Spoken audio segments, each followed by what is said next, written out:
Libib's booktube channel. I'm your host Kaylin. Welcome back to another bookish video. Today we are going to be reviewing the goals that I made for 2021.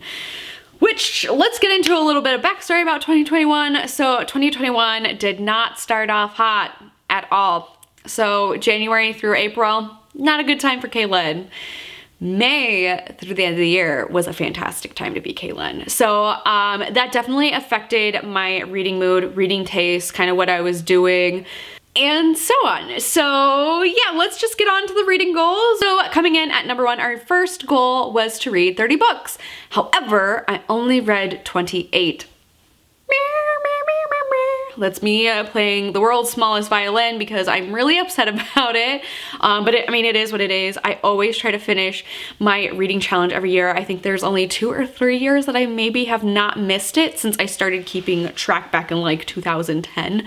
I did not make that goal. So we're 0 for 1. And also I think it was like a huge thing this year that the first chunk of the year I was in a huge life/reading slump, and now that I've gotten out of that, the second half of the year, like my reading really overall improved, and I was able to do monthly wrap-ups again because nothing is worse than not reading any books and you can't do a monthly wrap-up and then you're just like, yikes, this is bad. So we are 0 for 1. Next up, our second goal was to finish 3 book series, and I finished 1. I'm in the middle of 1, and I read 9 standalones that I know of that hopefully don't change that status, but I did not finish as many series as I wanted to. There was a huge amount of books that I wanted to read, like actual novels that I didn't get to, and I could have finished that up, and anyhow, that's it. So we are 0 for 2. Yikes. Okay, let's get up to the third reading goal, which was read 12,000 pages, and I read 4,459 pages total. Yikes. Terrible.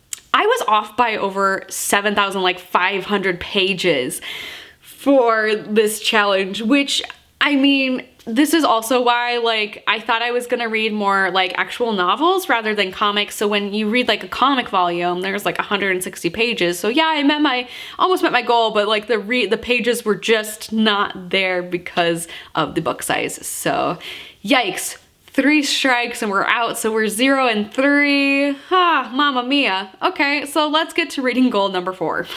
Reading goal number 4 was purging my bookshelves, which I think I have done a really good job of this year, and especially my book buying and my book buying habits. I really got it under control this year, even though I bought another bookshelf and I need to buy another one. I think that I have like 3 stacks of books over here. I have a whole tote full of books that I still need to get rid of from like my little free libraries tour. So that will be exciting once the weather gets nice and spring comes back here in the Midwest to get rid of those. It's just, I feel like I've really purged down on my shelves, and I have the books that I want to read or that I want to keep like till the end of time. So I'm glad that my shelves are purged and they're just perfectly how I want them.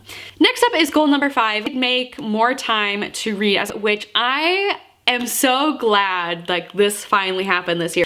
I have officially started taking time on my lunch breaks to read, and so I'm getting a lot more reading done. I'm enjoying the books that I'm reading, and it's just nice to like have 15 minutes on your break, read a book.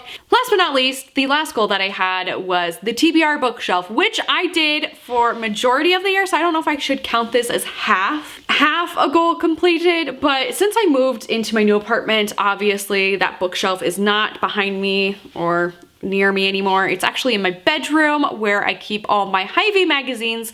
Hy-Vee is a grocery store in the Midwest, and they give out a monthly magazine that has all these recipes and all that fun jazz. So I keep those in there. I was kind of using it as like a little TBR kind of pile in the fall, like on one of the shelves, and then the bottom 2 shelves are just towels because I don't have room to put my towels in my apartment. So I'm really excited that for the majority of the first half of the year, and then the second half kind of on and off, that I still use this. I think it was a really good idea, and I liked seeing all the books that I wanted to accomplish on that first big shelf, and then all the books I completed in each month for that quarter up at the top. I really loved and enjoyed that. So I'm super excited to see what I can do for my TBR pile this year in 2022. Anyways, that's gonna be it for this week's video. Let me know if you completed any reading resolutions. Let me know in the comment section down below. And anyways, don't forget to hit like and subscribe, and we will see you next time for a new bookish video.